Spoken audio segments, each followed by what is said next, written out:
Hello student, आपका स्वागत है अल्फा शो। हम लोग आज क्या पढ़ने वाले हैं? हम लोग आज पूरे चैप्टर से, ठीक है, पूरे चैप्टर से क्या करें, जितना इसका इंपॉर्टेंट क्वेश्चन है वो सिर्फ क्वेश्चन देखेंगे कौन सा क्वेश्चन है, कैसे उसका पूछा जा रहा है, उसका सीक्वेंस कैसे है। तो सब लोग क्या करेंगे, इस क्लास में हम लोग पूरे क्वेश्चन देखने वाले, लॉन्ग क्वेश्चन देखेंगे, ठीक है। तो सिर्फ क्वेश्चन ही देखेंगे, ओके। तो देखते हैं, हमारा स्टार्ट करते हैं। क्वेश्चन क्या क्या है इसमें, क्या कौन सा क्वेश्चन देंगे, दीर्घ उत्तरी प्रश्न, ठीक है। दीर्घ देखेंगे, दीर्घ प्रश्न देखेंगे, हम लोग दीर्घ उत्तरी प्रश्न देखेंगे,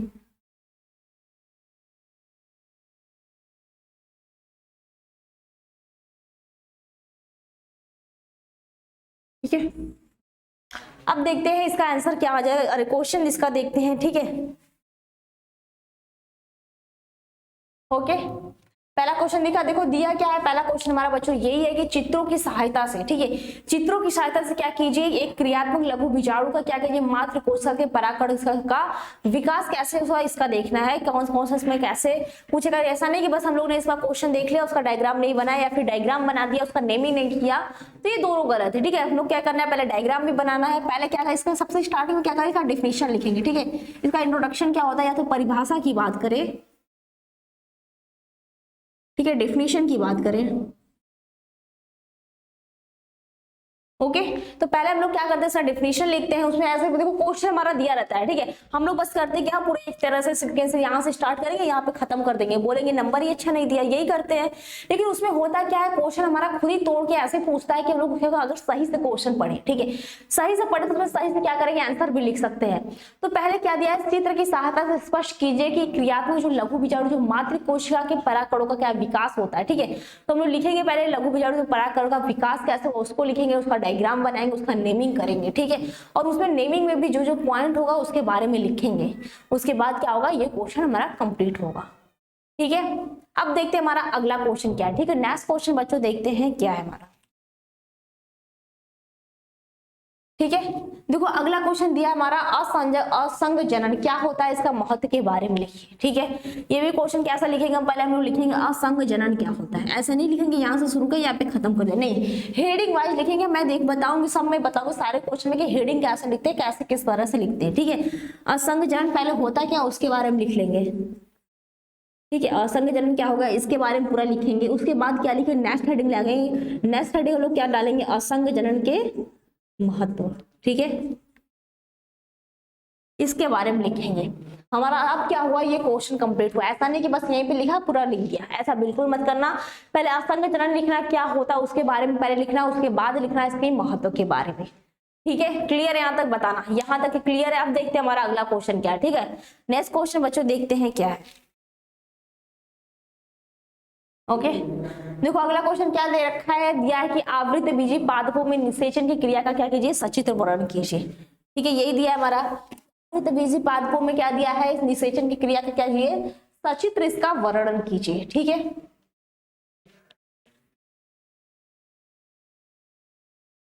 और दूसरा क्वेश्चन क्या दे रखा, अरे यही क्वेश्चन जो दिया है इसमें कि पहले लिखेंगे हम लोग आवृत बीजी पौधे, ठीक है, आवृत बीजी पौधे, ठीक है। क्या लिखेंगे, आवृत बीजी पादप लिखेंगे, उसमें क्या लिखेंगे, इसके बारे में लिखेंगे, दो चार लाइन इसके बारे में भी लिखेंगे। उसके बाद लिखेंगे इसका निषेचन का, ठीक है। क्या लिखेंगे, आवृत बीजी पादप में निषेचन, पादप में निषेचन, ठीक है। अब इसके बाद इसका क्या करेंगे, निषेचन लिखेंगे और फिर उसका डायग्राम बनाएंगे, ठीक है। बोला है सचित्र वर्णन कीजिए। निषेचन की प्रोसेस लिखने के बाद क्या करेंगे, उसका डायग्राम बनाएंगे, उसका नेमिंग करेंगे, ठीक है। तब जाके क्या हुआ, ये क्वेश्चन कंप्लीट हुआ। क्लियर है, यहां तक बताना। अब देखते हैं हमारा अगला क्वेश्चन क्या है बच्चों, नेक्स्ट क्वेश्चन की तरफ चलते हैं, क्या है, ओके। अगला क्वेश्चन दिया, बताओ अगला क्वेश्चन दिख रहा है। देखो दिया क्या क्वेश्चन हमारा है, शुक्र जनन क्या है, शुक्र जनन की प्रक्रिया क्या है, संक्षेप में वर्णन कीजिए, ठीक है। ऐसा नहीं पूरा डिटेल, इसमें डायग्राम भी है, शुक्र जनन की पूरी प्रोसेस दिया गया है इसमें। इसमें एक हमारा डायग्राम भी, उसको पहले लिखेंगे, हमारा शुक्र जनन होता क्या, ठीक है। क्या लिखेंगे बच्चों, शुक्र जनन, पहले क्या लिखा, शुक्र जनन होता क्या, उसके बारे में लिखेंगे। शुक्राणु जनन, सॉरी, शुक्राणु जनन, ठीक है, इसके बारे में लिखेंगे। उसके बाद लिखेंगे कि शुक्र जनन की प्रक्रिया का संक्षेप में वर्णन कीजिए। क्या कीजिए, शुक्र, ठीक है, शुक्राणु जनन इसकी जो प्रक्रिया का संक्षिप्त, इसमें एक डायग्राम भी दिया है, डायग्राम भी बनाएंगे, उसके बारे में उसमें लिखेंगे, उसके बाद क्या करेंगे इसका एक क्वेश्चन। ऐसा मत करना कि तुम लोग बस हाँ बस ऊपर से नीचे बस एक्स टाइप शुक्र जनन ऊपर डाला और नीचे ऐसे लिख के खत्म कर दिया, ठीक है। तो ये एग्जाम में मत करना, कैसे क्वेश्चन पूछा है उसके हिसाब से क्या करना है, आंसर करना, ठीक है। अब देखते हैं अगला क्वेश्चन क्या है। ओके अगला क्वेश्चन दिखाओ। देखो अगला क्वेश्चन हमारा देखिए रखा है युग्मनज, ठीक है। युग्मनज के बारे में दिया है कि युग्मनज क्या होता है, इसका नामांकित चित्र की सहायता से क्या मानव में युग्म जो शुक्र जनन की प्रक्रिया का वर्णन कीजिए, ठीक है। पूछा तो है युग्मनज पे लेकिन खत्म क्या है शुक्र जनन पे। इसका क्या करेंगे, पहले हम लोग युग्मनज क्या होता है उसके बारे में लिखेंगे, उसके बाद क्या बनाएंगे इसके सचित्र वर्णन की सहायता से क्या लिखेंगे, मानव में से शुक्र जनन की प्रक्रिया, पहले प्रक्रिया लिखेंगे उसके बाद इसका हम लोग क्या बनाएंगे, डायग्राम बनाएंगे, ठीक है। युग्मनज लिखेंगे, क्या लिखेंगे, युग्मक जनन, ओके।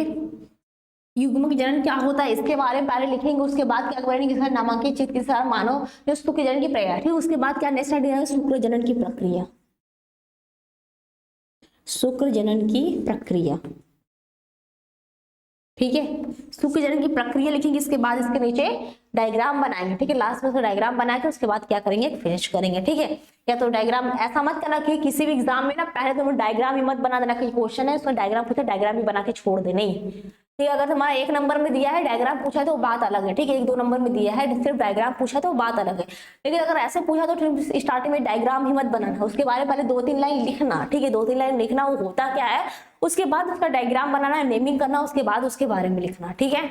ये होता है एक लिखने की तरीका कि कैसे कैसे इसको लिखेंगे, कैसे इसका नंबर लिख के आते हैं, ठीक है। ऐसे नहीं आते सबके नंबर के, हाँ बस यहाँ से उठाया और डायग्राम पूछा, डायग्राम पहले ही बना दिया, उसके बारे में कुछ लिखा नहीं है, तुमको नंबर मिल जाएंगे, तो ऐसा भी नहीं होता है, ओके। अब देखते हैं हमारा नेक्स्ट क्वेश्चन क्या है, ठीक है। अगला क्वेश्चन देखते हैं हमारा क्या है,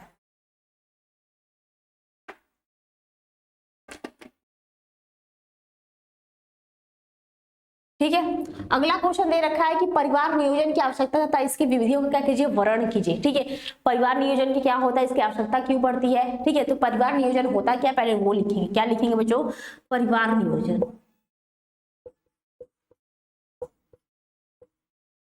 ठीक है। क्या होता है, पहले परिवार नियोजन इसके बारे में लिखेंगे, फिर इसकी आवश्यकता क्यों होती है, ठीक है। परिवार नियोजन की इसकी आवश्यकता लिखेंगे,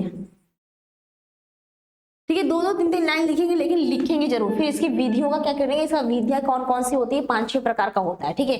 इसकी विधियां क्या होती है, 5-6 प्रकार का होता है। आईवी निषेचन होता है, फिर तुम्हारा जीआईएफटी निषेचन होता है, जितने भी इसके निषेचन होते हैं इसकी विधियां जो है, इसके बाद इसकी विधियों के बारे में लिखेंगे, ठीक है।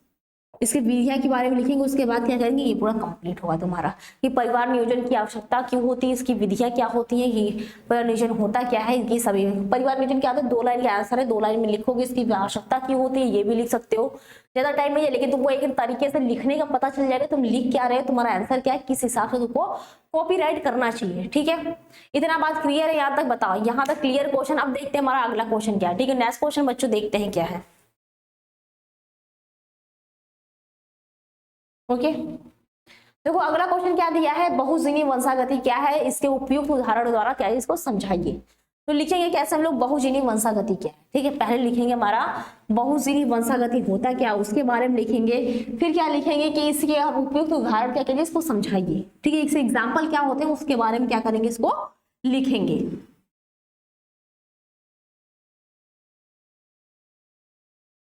ठीक है। क्या करेंगे इसके फिर एग्जाम्पल के बारे में लिखेंगे, बहुजीवी वंशागति होता क्या है,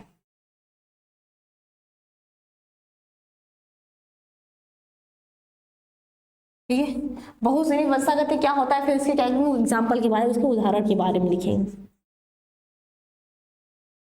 फिर क्या होंगे, ये तुम्हारे क्वेश्चन से आता कंप्लीट होंगे। ऐसा मत करना कि हाँ बस तुमको बहुजीवी वंशागति क्या होता है बस वहीं तक हेडिंग डाला फिर उसमें लिख दिया, नहीं।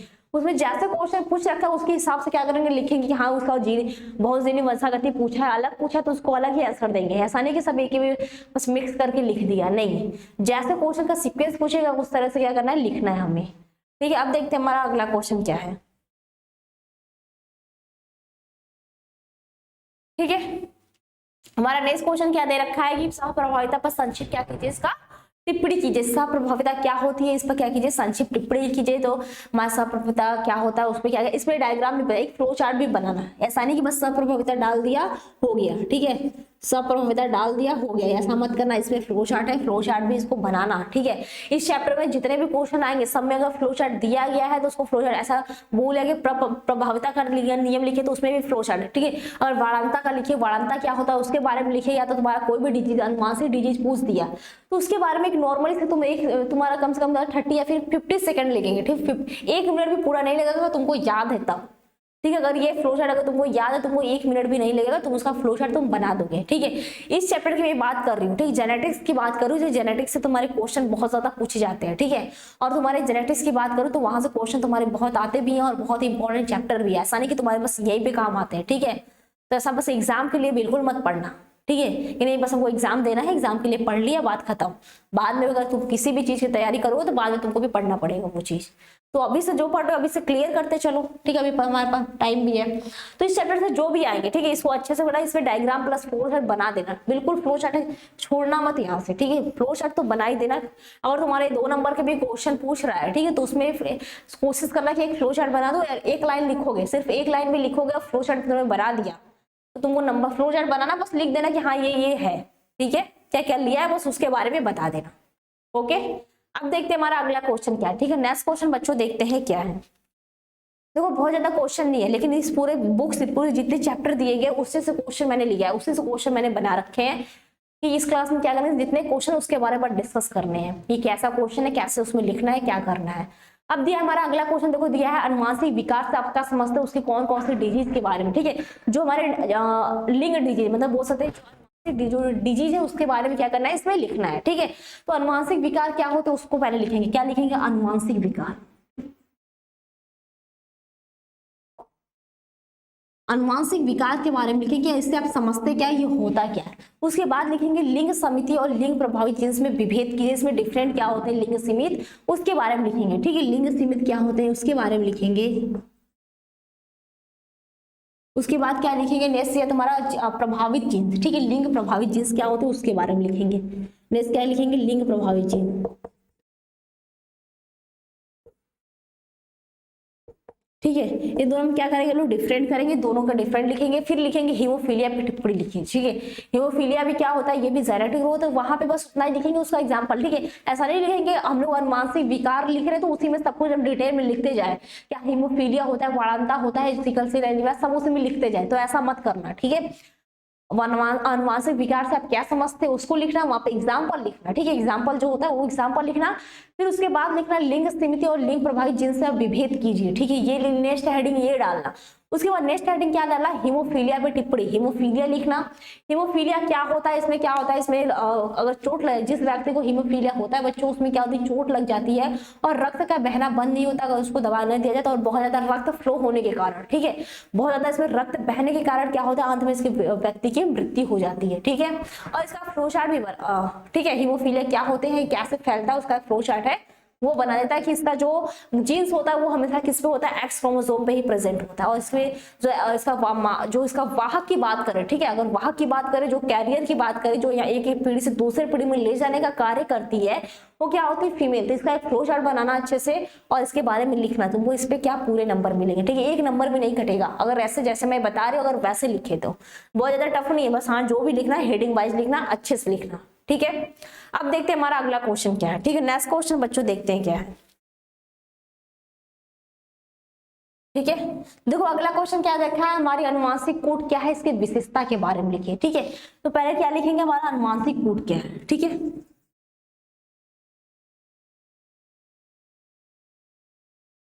अनुवांशिक कूट, इसके बारे में लिखेंगे। उसके बाद क्या लिखेंगे, इसकी विशेषता के बारे में, ठीक है। क्या लिखेंगे, इसकी विशेषता के बारे में, क्लियर है। क्या लिखेंगे, इसकी विशेषता क्या वर्णन कीजिए, इसके बारे में क्या लिखेंगे, इसका डिटेल में लिखेंगे, और क्या इसका अनुवांशिक कूट क्या होता है उसके बारे में लिखेंगे, ठीक है। यहां तक के क्लियर है, क्वेश्चन बताना, यहां तक क्वेश्चंस क्लियर है। अब देखते हैं हमारा अगला क्वेश्चन क्या है, ठीक है। नेक्स्ट क्वेश्चन बच्चों देखते हैं क्या है।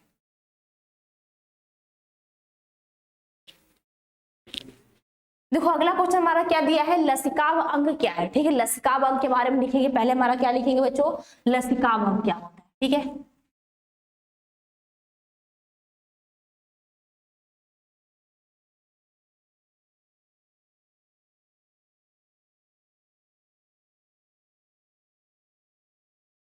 पहले क्या लिखेंगे, लसिकाव अंग, ठीक है। लसिकाव अंग क्या होता है उसके बारे में लिखेंगे। फिर क्या लिखेंगे, मानव में पाए जाने वाले प्राथमिक तथा द्वितीयक लसिकाव अंगों का एक एक उदाहरण तथा उनके कार्य लिखिए, ठीक है। अब लिखिए क्या लिखेंगे, प्राथमिक बोल सकते हैं मानव में क्या होता है, प्राथमिक लसिकाव क्या होता है, ठीक है। क्या लिखेंगे, प्राथमिक लसिकाव लिखेंगे, प्राथमिक लसिकाव अंग, ओके। ये क्या होते हैं इसके बारे में एक लाइन लिखेंगे। फिर उसका क्या लिखेंगे, इसमें उदाहरण लिख देंगे, ठीक है। इसी में क्या लिखेंगे, इस उदाहरण लिख देंगे इसका, ये कंप्लीट हुआ। इसके बाद क्या लिखेंगे, द्वितीयक लसिकाव अंग, लसिकाव अंग, ओके।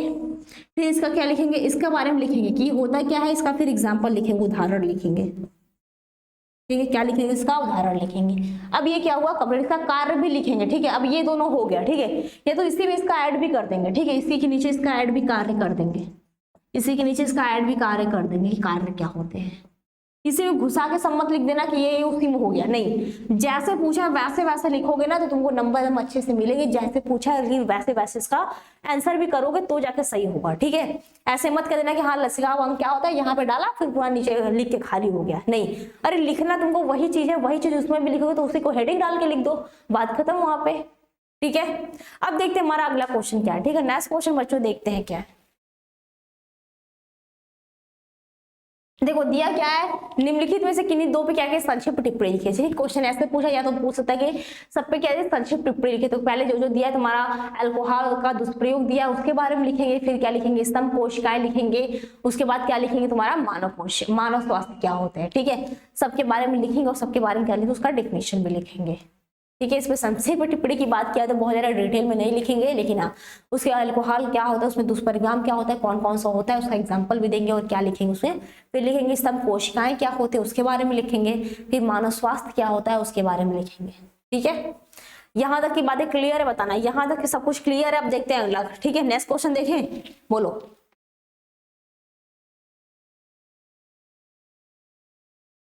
ये क्वेश्चन रिपीट हो गया क्या, लसिकाव अंग, ठीक है। अगला क्वेश्चन देखते हैं, रिपीट हो गया क्वेश्चन, ठीक है। देखो अगला क्वेश्चन क्या हमारा दे रखा है, स्टेम कोशिकाएं पे क्या कीजिए, टिप्पणी लिखिए। स्टेम कोशिकाएं क्या होती है, इस पे क्या करना है हमको, टिप्पणी करना है। क्लियर यहाँ तक कि क्वेश्चंस बताओ, ठीक है। बहुत ज्यादा डिटेल सब कुछ नहीं लिखना है कि बहुत एक ही क्वेश्चन लेके बैठ गया, बहुत अच्छे से आ रहा है तो उसी पे बस लिख दे, ठीक है। ये भी नहीं करना है। टाइम भी लिमिट रखना है कि हाँ टाइम में मुझे इतने टाइम में इतने क्वेश्चन क्या फिलअप करने, वो भी अच्छे से करने, प्रॉपर ढंग से। ये भी करना कि तुमको घर से प्रैक्टिस करके जाना है, ऐसा नहीं कि तुमको डायरेक्ट एग्जाम में दो, नहीं। पहले जो क्वेश्चन है क्वेश्चन घर पे भी पढ़ो, उसको लिखो, एक बार लिख के देखो कि हाँ इतने टाइम में मैं इतना क्वेश्चन लिख रहा हूँ, ठीक है। लिख रहा हूँ या फिर लिख रहे हैं, मुझे 3 घंटे बैठना, ऐसा मैं नहीं कह रही कि तुमको 3 घंटा एग्जाम में सब 3 घंटे बैठ कर लिख लेते हैं, ठीक है। जरूरी नहीं कि तुम घर पे भी 3 घंटे बैठ के प्रैक्टिस करो, ये जरूरी बिल्कुल नहीं है, ठीक है। जो कभी नहीं लिखा या 3 घंटे बैठ के, तो मैंने भी कभी नहीं लिखे, ठीक है, घर पे प्रैक्टिस किया। लेकिन एग्जाम के टाइम में 3 घंटे बैठ के आराम से लिख दो, पता भी नहीं चलेगा टाइमिंग कब ओवर हो। लेकिन आज जो क्वेश्चन तुमको घर पे जितने भी टाइम मिल रहे हैं, लेकिन हाँ एक क्वेश्चन मैं ये नहीं कि तुमको प्रॉपर एक तरह से तुमको बैठ के पढ़ना ही है, ठीक है। लेकिन आज जो भी पढ़ाई करो, ठीक है, उसको क्या करो, एक बार इसको घर पे क्वेश्चन है उसको कॉपी में लिखो कि हाँ ये है, बस याद करने से काम नहीं चलने वाला। एक बार क्वेश्चन बनाओ, फिगर तुम्हारे, क्योंकि जो बायो में अगर फिगर नहीं बनाए तो फिर तुम्हारा नंबर कट जाएगा, ठीक है। अब देखते हैं हमारा अगला क्वेश्चन क्या है, ओके। देखो नेक्स्ट क्वेश्चन क्या दे रखा है हमारा, सूक्ष्म जीवों का प्रयोग तथा रासायनिक उर्वरक तथा पीड़क नाशियों की प्रयोग को कम करने के लिए भी किया जा सकता है, यह किस प्रकार संपन्न होगा, इसकी व्याख्या कीजिए, ठीक है। तो पहले क्या होता है, जो हमारा माइक्रोस्कोप होता है उसका प्रयोग क्या होता है, रासायनिक उर्वरक में, ठीक है। उसका कैसे हम लोग रासायनिक केमिकल्स में प्रयोग कैसे करते हैं उर्वरक के रूप में। फिर दिया जाता है इसका पीड़क नाशियों का प्रयोग को कम करने के लिए कैसे इसको कम किया जा सकता है, ठीक है। इसके बारे में लिखेंगे। उसके बारे में लिखेंगे यह किस प्रकार से संपन्न होता है, इसका व्याख्या कीजिए, ठीक है। इसके बारे में क्या करना है, हमको लिखना है। क्लियर है यहाँ तक, बताना यहाँ तक क्वेश्चन क्लियर है। अब देखते हैं हमारा अगला क्वेश्चन क्या है, ठीक है। नेक्स्ट क्वेश्चन बच्चों देखते हैं क्या है,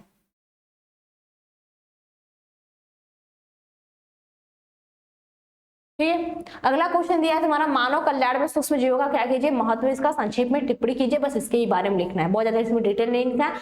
मानव के कल्याण में हम लोग माइक्रोब्स का यूज क्यों करते हैं, बहुत सारी चीजों में करते हैं, ठीक है। ऐसा नहीं कि बस हम लोग बहुत जो खाने वाली बहुत सारी पनीर होती है, दही होता है, सबको बनाने में भी क्या करते हैं, माइक्रोब्स का यूज करते हैं, ठीक है, ईस्ट का यूज करते हैं, बहुत सारी ऐसी चीजें, बहुत सारे उसके बिना बन ही नहीं पाएगा। ठीक है, अब देखते हैं हमारा अगला क्वेश्चन क्या है। ठीक है, नेक्स्ट क्वेश्चन देख लेते हैं क्या है। ठीक है, देखो नेक्स्ट क्वेश्चन हमारा दिया है प्रत्यक्ष जीन स्थानांतरण क्या होता है, इसके बारे में लिखना है। क्लियर क्वेश्चन क्या लिखना है हमारा, प्रत्यक्ष जीन स्थानांतरण क्या होता है इसके बारे में लिखना है। उसके बाद लिखना है कि 4 विधियों का इसका उल्लेख कीजिए। ठीक है, प्रत्यक्ष जीन क्या होता है इसके बारे में लिखना है। ठीक है, प्रत्यक्ष जीन क्या होता है इसके बारे में लिखेंगे, फिर इसका क्या किन्हीं 4 विधियों का क्या कीजिए, इसका उल्लेख कीजिए।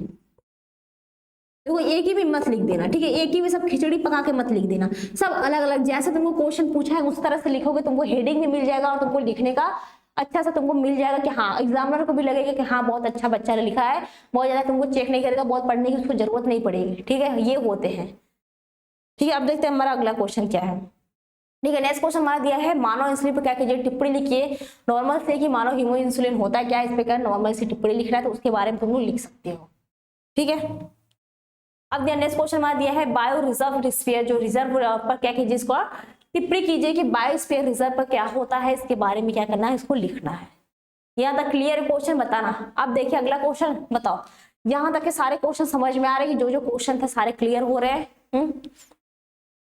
ठीक है, ठीक है, ये हमारा क्या है बच्चों, अगला क्वेश्चन यही हमारा कि पुनर्संयोजन डीएनए तकनीक क्या है, इससे आप क्या समझते हैं, और स्वास्थ्य बोल सकते हैं चिकित्सा के क्षेत्र में इसका क्या कीजिए, उपयोग कीजिए। ये हमारा क्या है, लास्ट क्वेश्चन है। ठीक है, ये हमारा क्या है, लास्ट क्वेश्चन है, और इसमें दिया क्या गया है कि पुनर्संयोजन जो डीएनए तकनीक, जो डीएनए टेक्नोलॉजी है, इससे आप क्या समझते हैं। ठीक है, ये पहले लिखेंगे हम लोग पुनर्संयोजन डीएनए तकनीक क्या होता है। ठीक है, इसके बारे में लिखेंगे पहले हम लोग, कैसे हेडिंग डालेंगे तो लिखेंगे पुनर्संयोजन डीएनए तकनीक क्या है। ठीक है, या तो ऐसे भी लिखेंगे पुनर्संयोजित डीएनए क्या है, या तो तकनीक भी लिख सकते हैं। ठीक है, पुनर्संयोजित डीएनए तकनीक क्या है, इसके बारे में इसकी डिफिनेशन लिखेंगे, क्या लिखेंगे, इसकी परिभाषा लिखेंगे। उसके बाद क्या लिखेंगे, चिकित्सा के क्षेत्र में इसका उपयोग का क्या कीजिए, वर्णन कीजिए। ठीक है, नेक्स्ट हेडिंग क्या कर डालेंगे, चिकित्सा के क्षेत्र में, चिकित्सा के क्षेत्र में इसका उपयोग,